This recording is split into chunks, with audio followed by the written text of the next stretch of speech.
Protagonist, see, it's a good window. Bop it up, bop bop.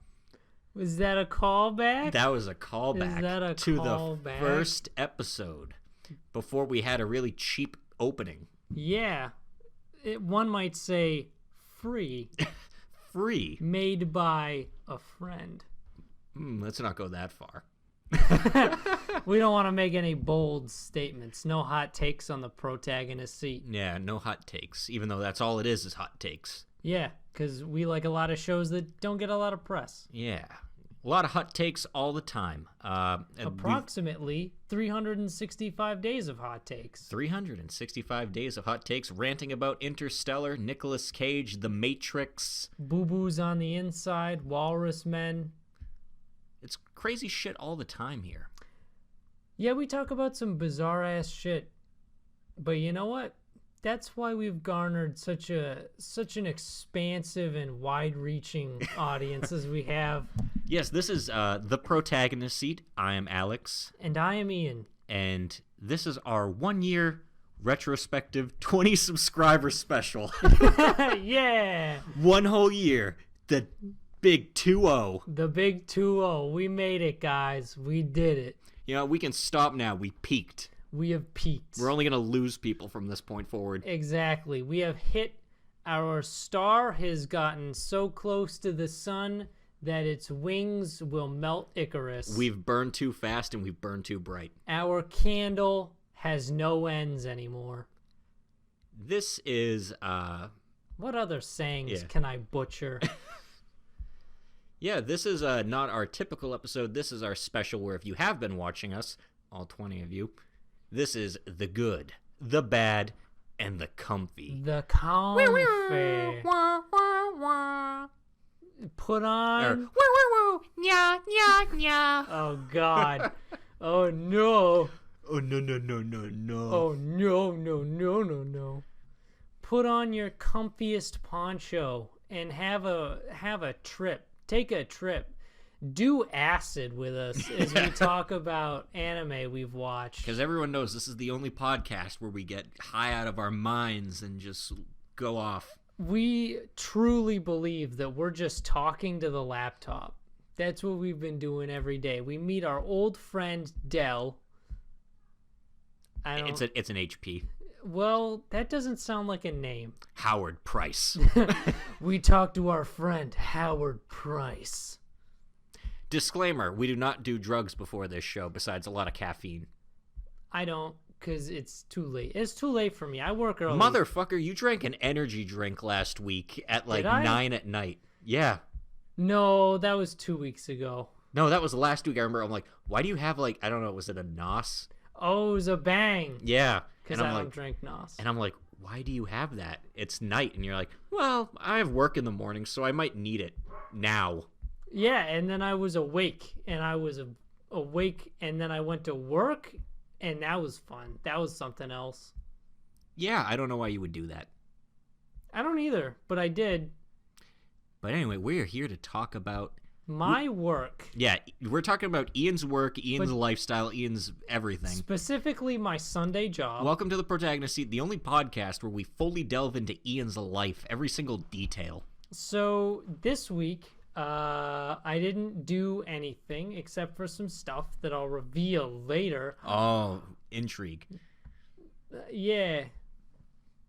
Now let's talk about anime. Specifically, because this is our yearly retrospective, we realized talking about fucking everything. That's a lot. We've watched a lot of shit. Yeah, and we kind of made it clear with each season how we felt about everything. Yeah. Yeah, there's no need to go and do Goblin Slayer or... flipping the page here. Flips through pages. Domestic Girlfriend. You got our thoughts on those. But we wanted to take each of us a good show, a bad show, and a comfy show that stuck with us in some way that we still wanted to talk about. Yeah. Something that we didn't really get to say everything we want. Say what you need to say. Say what you need to say. JoJo will not be a part of this because JoJo got its own special ending. Yeah.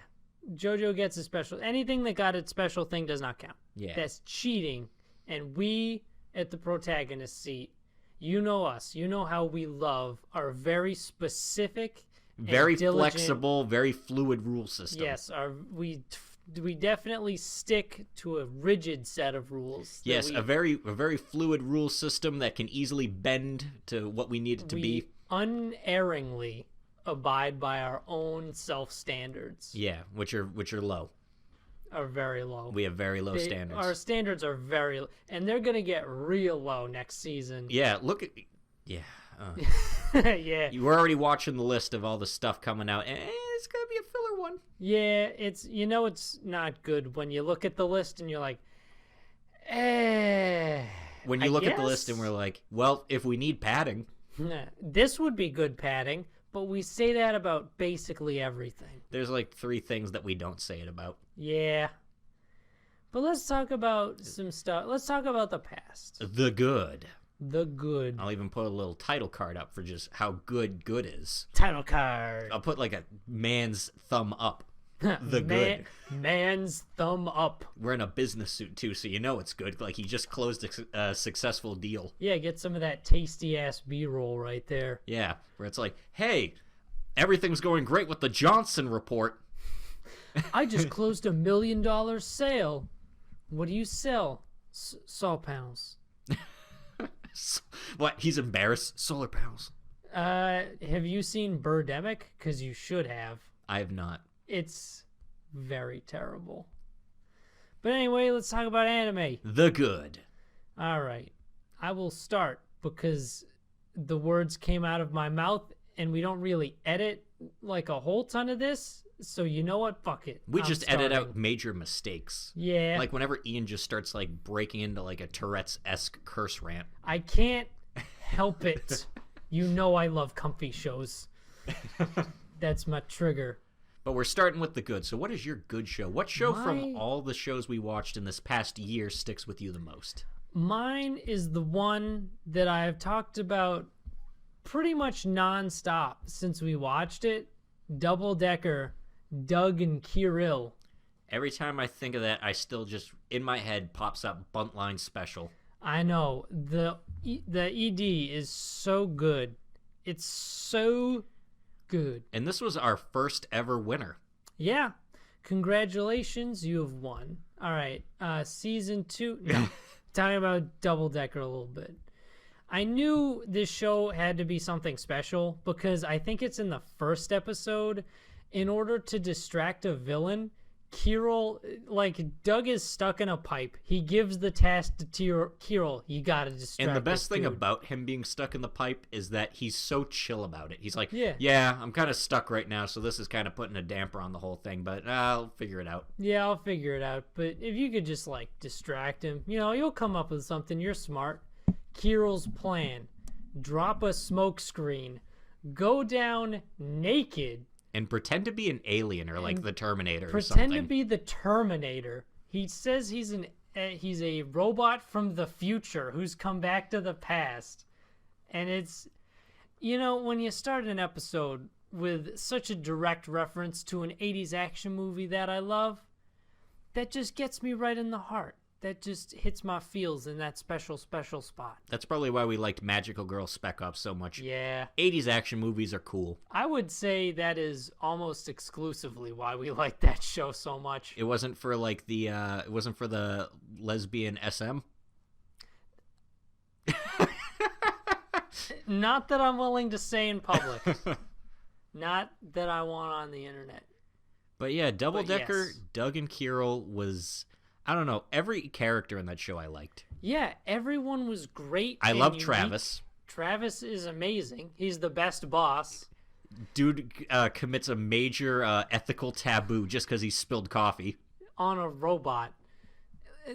How do you not love Travis? And he's always trying to flirt with the secretary, and she goes along with it, but eventually she's just like, yeah, whatever. That's just how Travis is.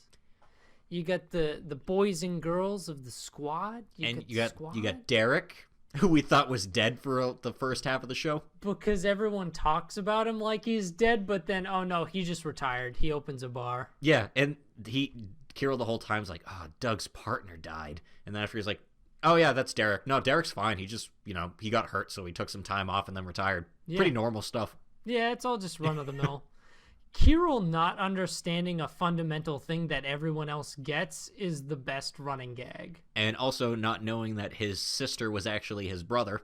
Yep. And, turns out they're both aliens. Yeah. Oh, yeah, that part too. They are both aliens from another planet. And it just is. That's a thing that's dropped in an episode, and then it just kind of is. Like, you just know that it doesn't really change anything. That's a bold-ass choice from a show. Like, here, let's drop some crazy plot twist on you. And that's it. This is just it. That's just how it is. Crazy shit. Good shit, though. And it was our first winner for a reason. Yes. It was just...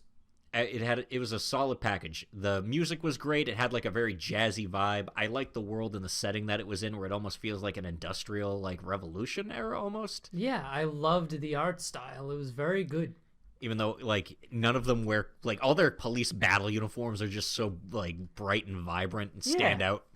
They're all color-coded, too. Yeah, it does the good, awesome thing of having your characters have vivid color schemes that you instantly recognize and that stand out everywhere.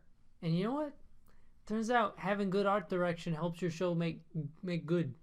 And just having two really strong main characters. Yes. Doug and his sidekick, Kirill. Yes, they have the greatest chemistry ever. I love the lazy hero. I think Kirill's a great character, but I love Doug. Doug is just an asshole. I'm pretty sure Doug won Best Boy that season. He did, because he ends... my favorite part is when he straight up finds out that Kirill believes that Yuri is a robot, and he's like... Or doesn't believe she... he believes... Only he thinks she's a robot. He's like, oh, she's actually a robot. And he's like, no one else knows. He's like, you can't let anyone know that. That's got to be a huge secret. Like a fucking asshole. And he's just like, he knows. And he just lets him believe it. Yeah, he knows that everyone knows. See, that goes along with the good recurring gag of Kirill doesn't think that everyone understands something. And the narrator was great too. The narrator was amazing as a separate character. It's in his own right.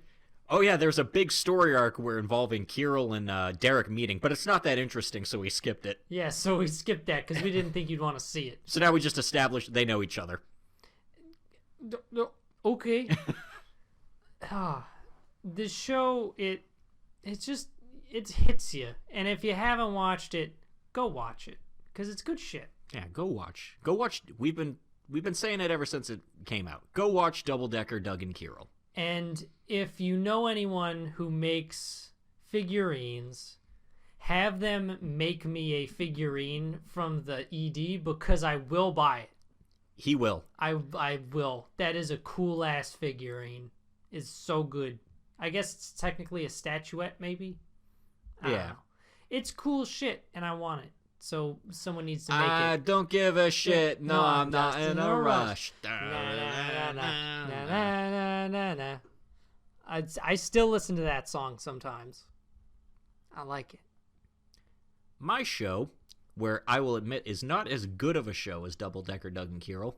It's hard because I picked probably one of the greatest shows we've ever watched. Yeah, you picked one of our strongest winners. Mine was from our second season, or... Yeah, I think it started in our second season. It did. Checks list. Gratuitously. Checks list gratuitously. Let me see what's on that page. Next page. You don't want those sound files on the internet, brother. What's on the page? We don't have a following that will do weird shit with that, but someday. Well, we need that weird shit. Someday. That'll come back. Someday. All right, but what is your pick? The Rising of the Shield Hero. Another amazing show that I really genuinely just loved the shit out of. Which is weird because I'm not normally too down with 24 episode series or like 2-core shows because there's a lot of times where it can just like sag, where I never felt like that happened with this. Yeah. I mean, I did feel like we had a stronger end point with when he gets back and with the Queen, but I still enjoyed the island arc. I enjoyed meeting Lark, and I enjoyed knowing, oh, there's other heroes out there. And I'm glad that they announced that there's going to be a season 2 and a season 3. And we just found out prior to the recording of this Naofumi is going to be in Isekai Quartet Season 2. Which you had called. You had I called predicted that. Yeah, I don't know if we ever did it on here, but in a private conversation, we were like, yeah, he's owned by Kadokawa. He's going to be in it. Exactly. And him getting a Season 2 and Season 3 basically confirmed that for me. Yeah, that's pretty good. And I don't know. I like this show. I think it's just I think as far as Isekai goes, it has neat world building, which I feel a lot of them usually slack in that department. Yeah. Where the rest of them it's a fantasy world. They got the basic, here's the elves, here's the kings and the people. And that's kind of ironic for a series about being in another world. You'd think you'd have to have pretty strong world building in that. No.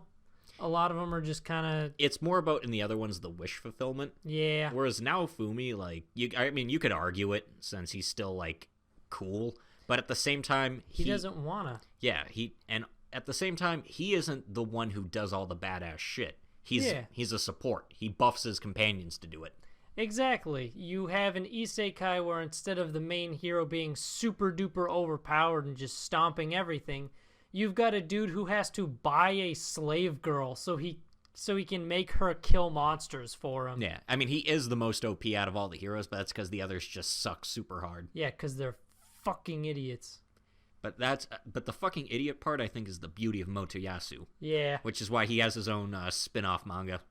Yeah, it really is. They wrote a special character with Motoyasu. It's like, hey, this dude is actually a moron, but, like, that works for him. It just everything works out. He's a dumb, idealistic guy. But you know what? That's fine. As long like, as... even in the Spear Hero manga, he knows that whole thing with Naofumi, like, that he got framed and stuff, and that moment, because he gets sent back in time where it's happening, he takes a minute still to process it. He's like, oh my wait God. a second. And he thinks about it. Right! This is all fake. I almost forgot about that. Oh my God. It's like, oh, this guy is playing with half a deck. I don't even think he's playing with that much. This dude is playing with like... A single hand. Yeah. Oh, Jesus. But that's amazing, though. Yeah. And then he ends up becoming the biggest philo fucking psychopath ever. Yeah, he's the philo fanboy. He's a philophile. Yeah. He is, though. He is. He's a philolial file. He's a philolial file. Philolial file. He's a philol file. Sounds like you're turning into Sylvester Stallone. Yeah, Sylvester Stallone. You just start saying it like, listen, that guy over there is a philol. Can we isekai Sylvester Stallone? No. Okay. No, veto. That is that. That's that. But it was a great series. Yeah. Raftalia, just great. Yeah. She's a great girl. You've got a good series with, again, a strong main duo and still strong side characters. Because I think one of the big themes of this was, hey, women are very strong. Yeah, at first everyone hated it because they were like, oh, the rape accusation thing, but it's like some of the most powerful characters in this show are women. Exactly. Like the queen basically solves everything when she shows up. Yeah, I would say the queen literally solves everything when she shows up. And all the best characters are females, like Melty. Yep. Melty's the best. Melty, Raftalia. Like the queen. Yeah, the only bad female, like the most hateable one is just Malty. Yeah, bitch. Yeah, bitch. It's just bitch. It's just bitch now. And you get like, because all the heroes are dudes, and 3 of those are pretty shitty. Yeah. There's even a part where like they meet some like sword user too, like later on, and she's a better swordswoman than Ren because Ren doesn't actually like do anything to improve himself. He doesn't know how to wield a sword. He just swings it. Yeah, but he has good stats, so like he's just I win because my stats are good, but not as good as Naofumi's, which I always am confused. Like, how is he cheating with that shield? It's like, nah, dude, just stop treating it like it's a game. Be better. But they're all different ways of viewing it do help each other out because he does take all of their advice. Like, oh, you can just copy weapons. I didn't know that. Yeah, because everyone has different advice. Because everyone has a different understanding. Because everyone played a different game. Yeah, and there's other countries and stuff, and they all have different ways of working, and that's what's cool about it. The world building's really, like, thorough. Yeah, there is so much world building. We learn about countries we don't even go to. Yeah, and that's why I'm excited for the people in other worlds and stuff. We're gonna see more of that. Yeah. We have 2 seasons coming out, and if those are both 24 episodes each, then we got a lot of content we'll go through. Yeah, actually, that's kind of exciting. Yeah, because I know we get the turtle arc coming up. The turtle arc? I read a little bit. Just get ready for that. Just get ready for the turtle arc. Get ready for turtles, okay. No, it's just one turtle. Oh, get ready for a turtle. There's one turtle. I like total. Actually, it's in the promo picture. I think you can kind of see it in that they showed. I don't look at promo pictures because I'm lazy. Oh, well. I skim headlines, and I'm like, oh, that's cool. In a medium that is mostly about the visual, you skip the pictures. Yes. I mean, I'm gonna see it eventually. Why bother? But yeah, those are the good for us. What we can think of that we watched in this past year that really stuck out to us. Yeah. But unfortunately, we watch a lot of shows, which means we watch a lot of shit. The bad. The bad. Shall I start again? I think I will. I'll cut you off. Boogie Pop and others. The opening and the ending were pretty good. I'll give it that. They were so good. And the rest of it was mediocre. Yeah. Mediocre. It was mediocre. It was mediocre. It was mediocrity incarnate. It is a show that benefits to an extent because in my book, I like shit that tells stories in weird ways. I like your mementos and stuff like that. This did a little bit of that by showing the same day from different perspectives. I think that's cool. And then that day ended, and the show kept going, and holy shit. I think we stopped when we got to Plant Doctor. That's like, I can see the seeds inside your heart. Once it started getting into the other stuff, it was like, you know what was the jumping off point? I think we were down with it until the first arc ended with the what were they called? The Manticore. Yeah. When Manticore just kind of like dies immediately. It's like so anticlimactic where it's like, I'm gonna point to space now, and then and the laser gets rid of the guy, and then that's over. Yeah. And then you think, oh, the Manticore lady is about to attack them, and then Boogie Pop kills her, and it's over. And then it's done, and it's like, and that arc's over, and it's like, what was the point of all of this? There was really no point at all. There was really no point at all. And I think that's one of the things that really kind of can either lift up or diminish a show is the purpose. Because if your show doesn't have any kind of purpose or driving plot factors, then who gives a shit? And if anyone's wondering why Ian even picked this one, because I don't even think about this one, he actually watched the 1997 series, I think. I did. And it's basically the same, but slightly better, actually. Because, it's an acid trip, but at least it's kind of a more cohesive acid trip. Because you still kind of understand that, oh, the Manticore is like a weird spirit thing that goes around fucking with people. And, all this stuff is connected. Imaginator or something, right? Yeah. Nothing was connected in this. Yeah. And I didn't give a shit. I didn't give a shit, from episode 3 onward. Yeah. And then we got to the doctor guy, and I'm like, I don't care. Yeah. It's just very bland. It was. Which is a shame, because I had high hopes for it. Me I thought too. it was going to be cool. I remember seeing the promo commercial for it. We watched it, and we were both like, this is fucking dope. And it wasn't dope. And it wasn't. It was the opposite of dope. Yeah. It was nope. It was nope. It was not dope. It was nope. It was nope. What was yours? What would you say is your bad pick? All right, everyone sit down. Let me light a cigarette real quick. I have one too. Life is shit. You must know this, child. Life is shit. The Price of Smiles. Not a show we dropped. A show we watched entirely that I wish I could go back and drop retroactively. Yeah. Because you know what? This show was a fucking tease. It kept making you think something interesting was going to happen because, admittedly, in like the end of the second episode, Joshua, who you thought was going to be like the main character, dies, and I'm like, oh. A character who is our main character's best friend and is in the OP. It almost sells him that he is the main character. Like, he's going to go off and fight for the princess. They're going to make sure the princess doesn't know this war is happening. Episode 2 happens. Joshua dies, and now you have to know that there's been a war going on the whole time, and it's like, shit. Yeah, that's a genuinely interesting thing to do. And then we get a bunch of episodes of nothing, where it just the kingdom keeps losing because the princess is like, we can't have that happen. And you think, oh, she's going to change it at some point. Not really.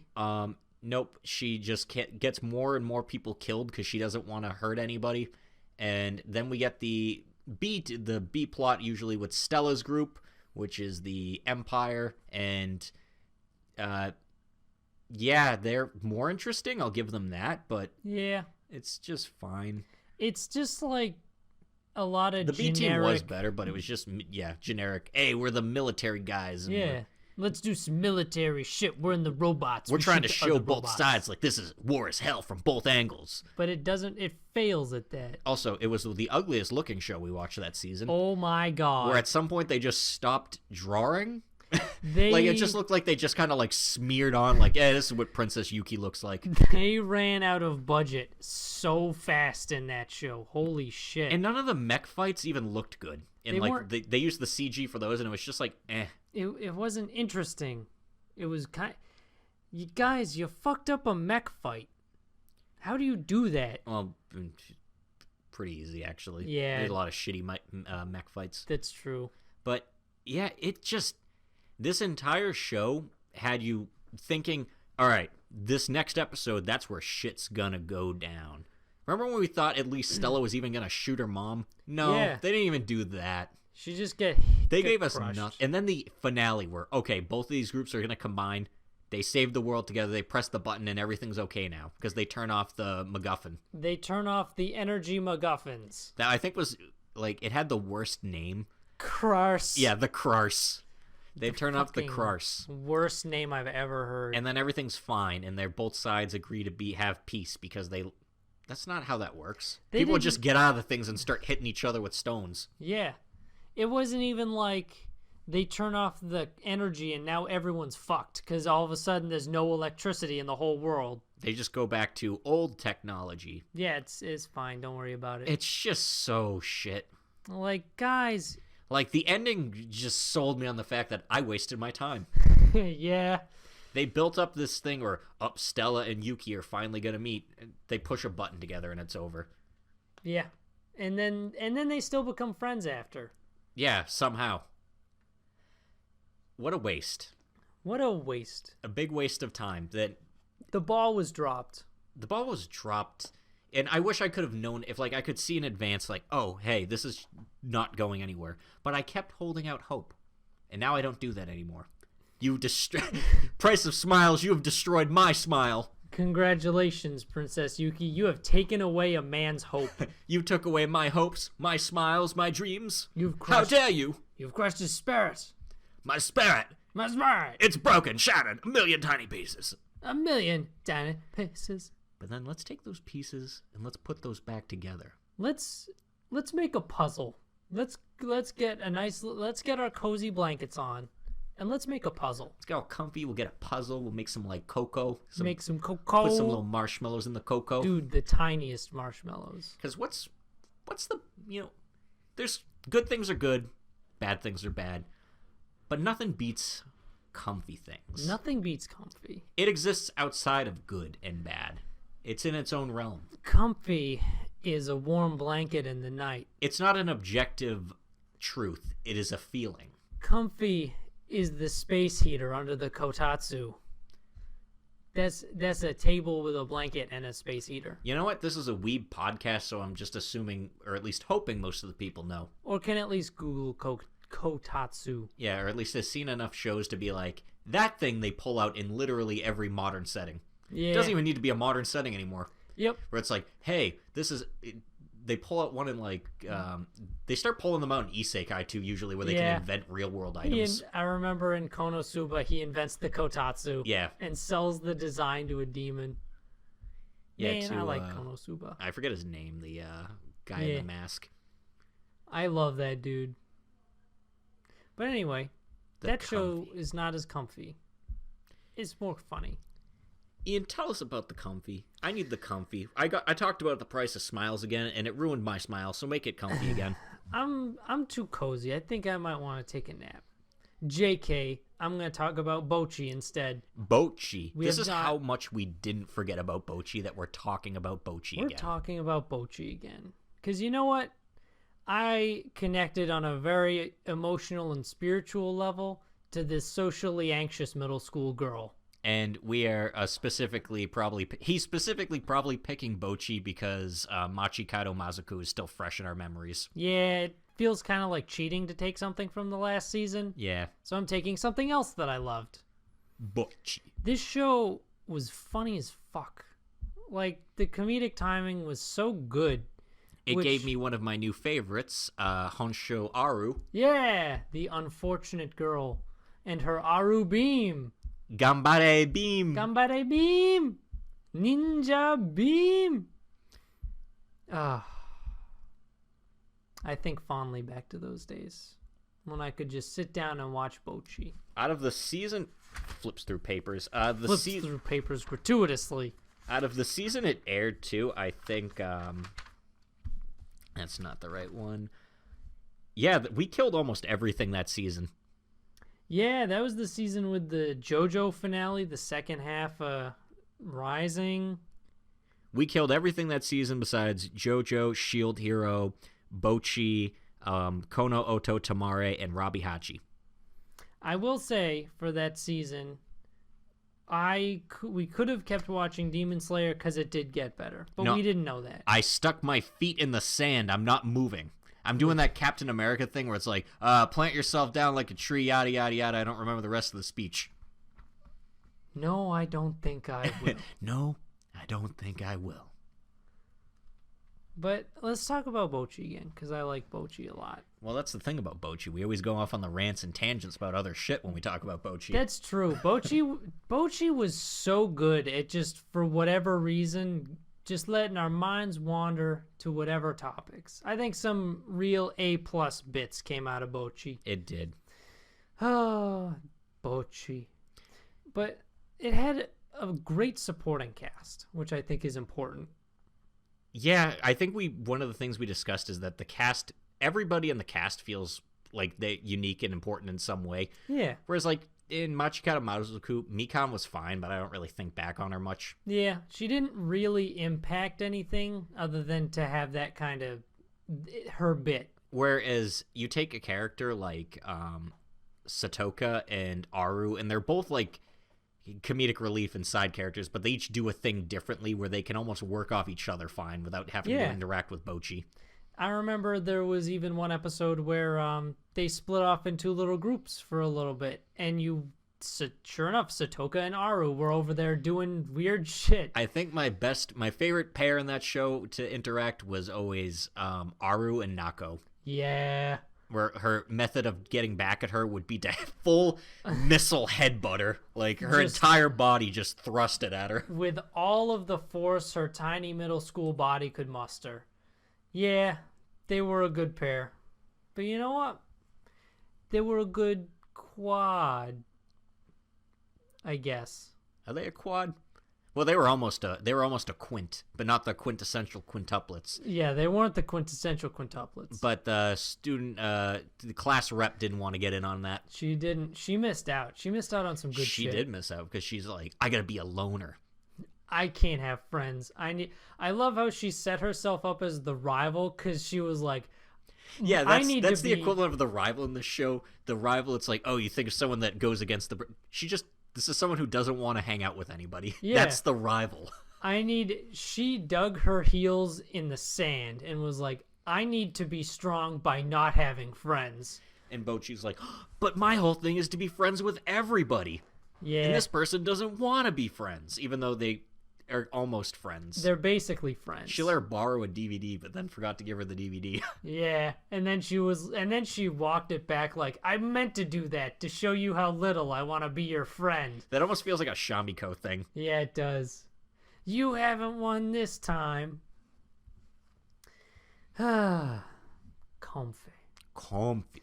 And the OP or the ED was also very comfy. Yeah, it showed like the manga panels. Yeah, I thought that was cool. And they all pop out of the panels. And then they just do the walking because there's a lot of silhouetted walking. Easy to animate.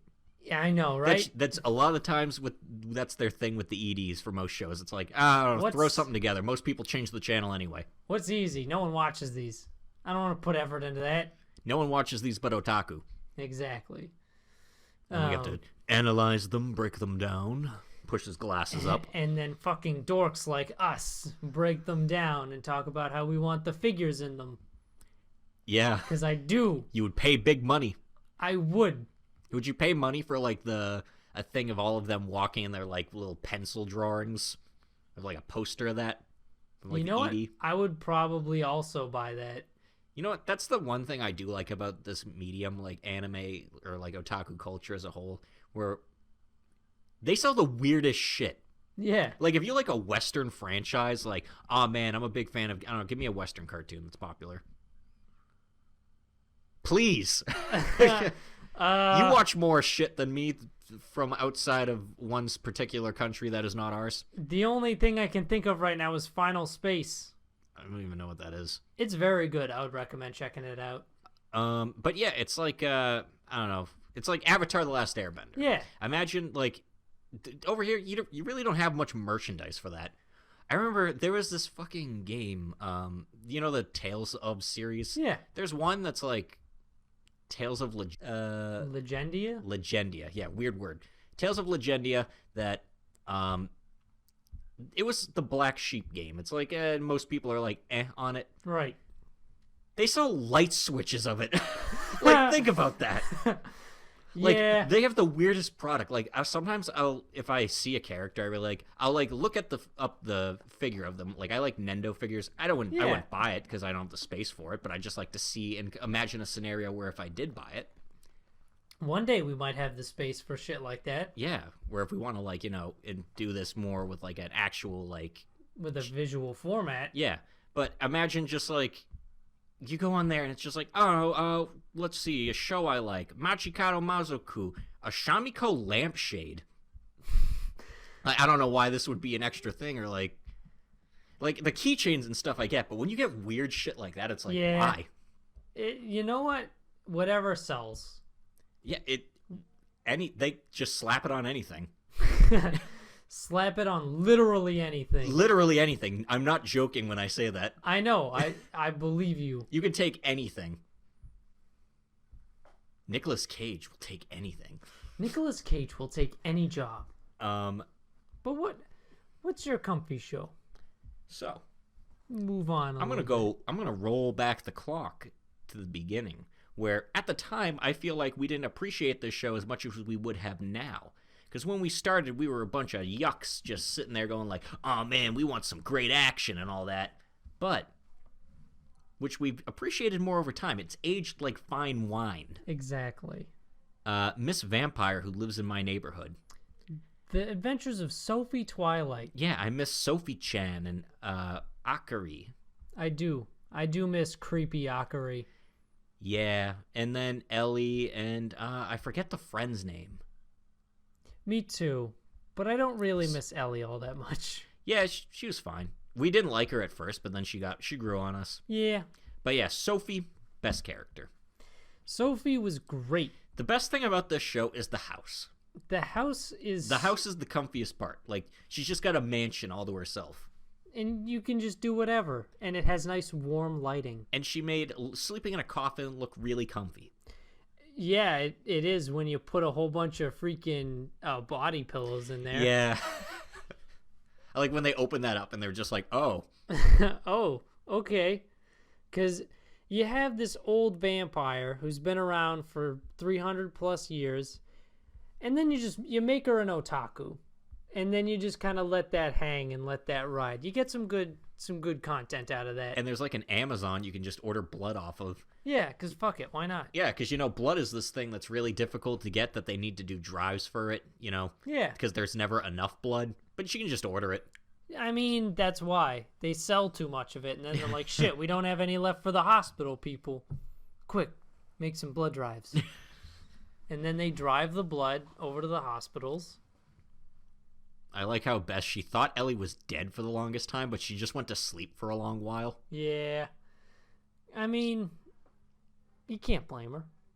And they're so old, they've been around since, I think, like, medieval Europe. Yeah, I remember the episode where they reminisce about how Ellie wanted to take Sophie to the beheadings in France.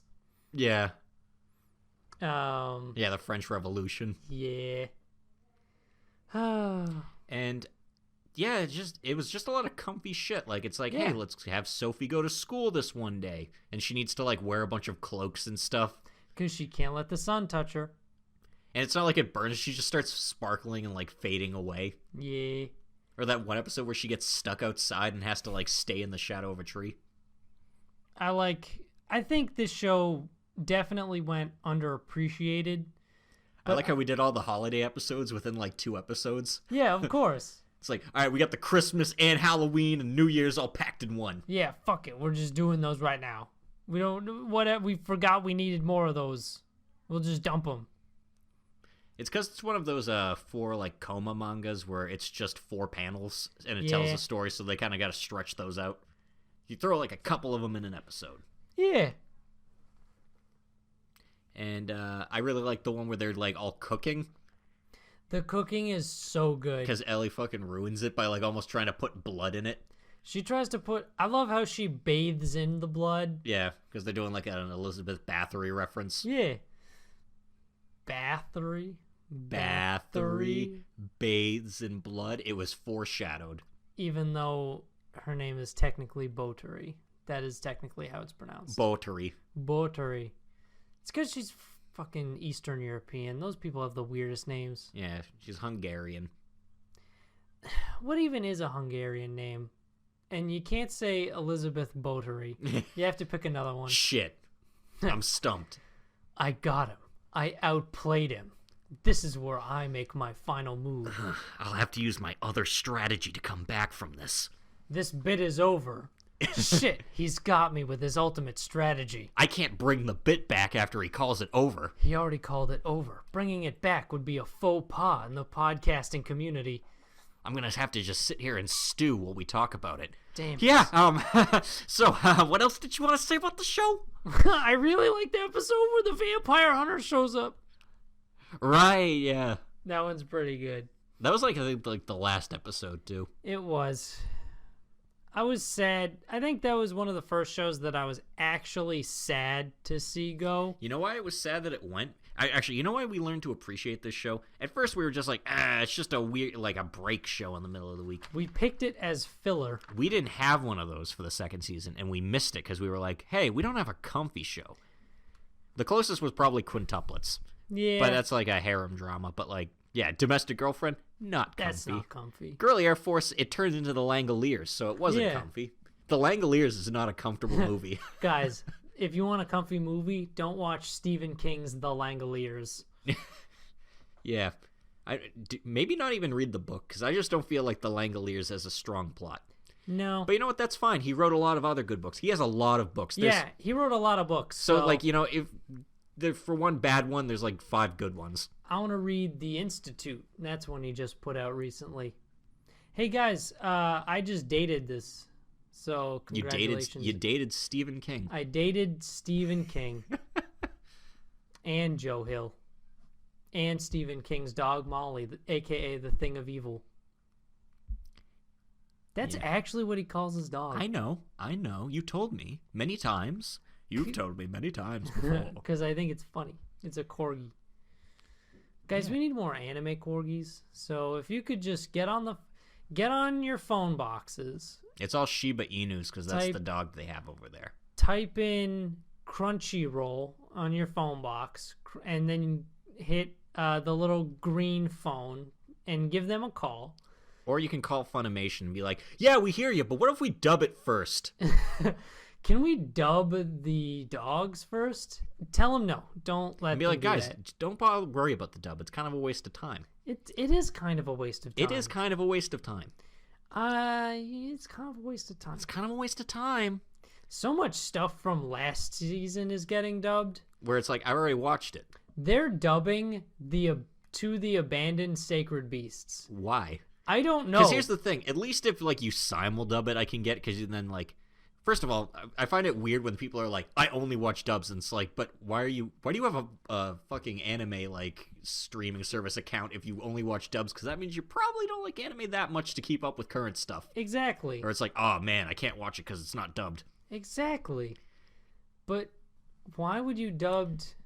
Like, that, I saw that. Because everyone knows it's mediocre now, because it's already completely aired. Yeah. Or it's like, to the abandoned sacred beasts, it's whatever. It's Yeah. like, now I can finally watch it. I saw that, and I was like, why bother? The voice acting was not the problem with that show. It was not. Getting new voice actors will not fix anything. Yeah, it's just... Unless you're gonna, like, get creative... You're gonna give it the ghost... the ghost stories? Yeah, the ghost stories treatment and just change the script. That would be so good. Hey, fuck you, Kane! Kane, what the fuck? Oh, that would be so...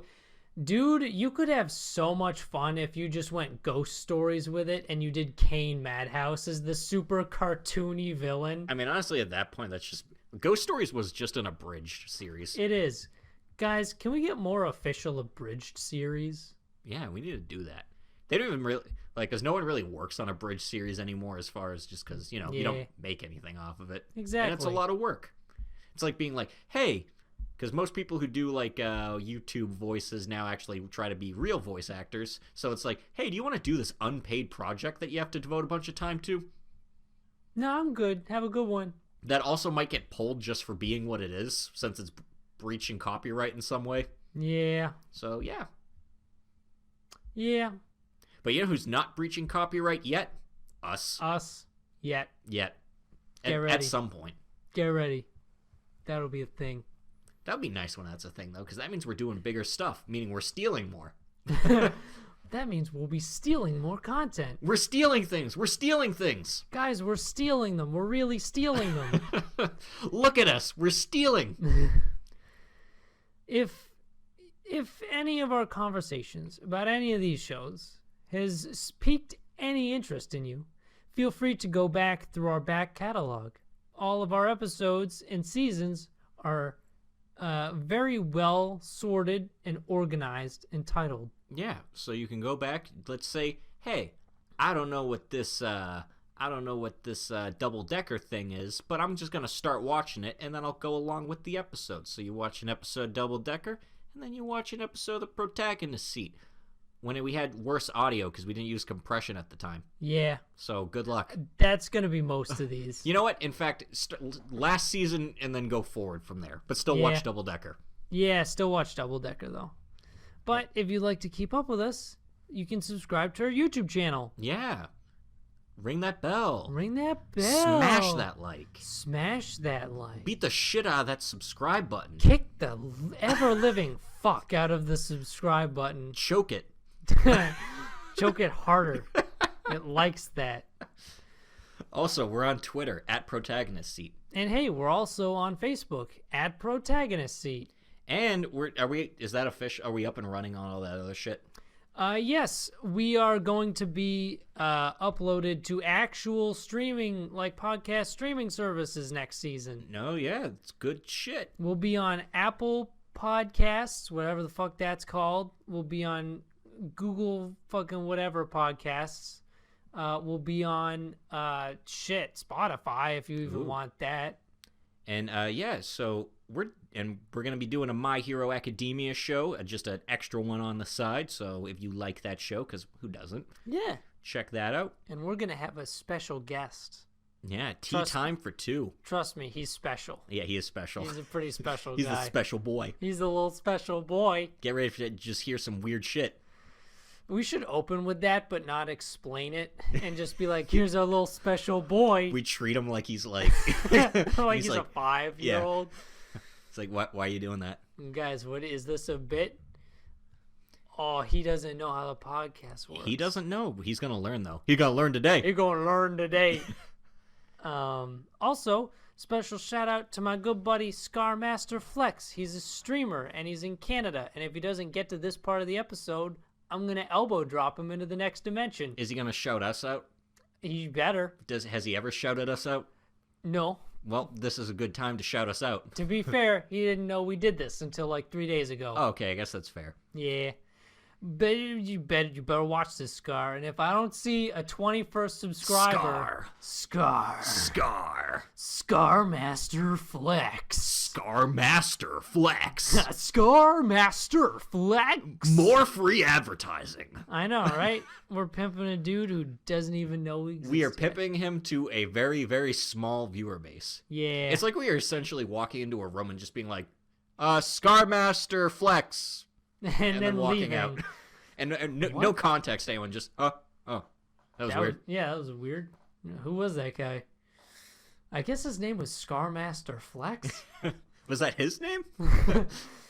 But you know what? This has been fun, and we look forward to another year of watching good, hopefully not bad, but I mean, it's bound to happen. Yeah, we'll see you at the 25 subscriber special. I know, right? Holy shit, we're almost there, guys. Almost. Just 5 more subscribers. Yeah, so, again, if you liked us, check us out on all those services, and tell your friends, your internet friends, not your real-life ones. Yeah, we don't care about real-life friends. Yeah. Only internet friends matter.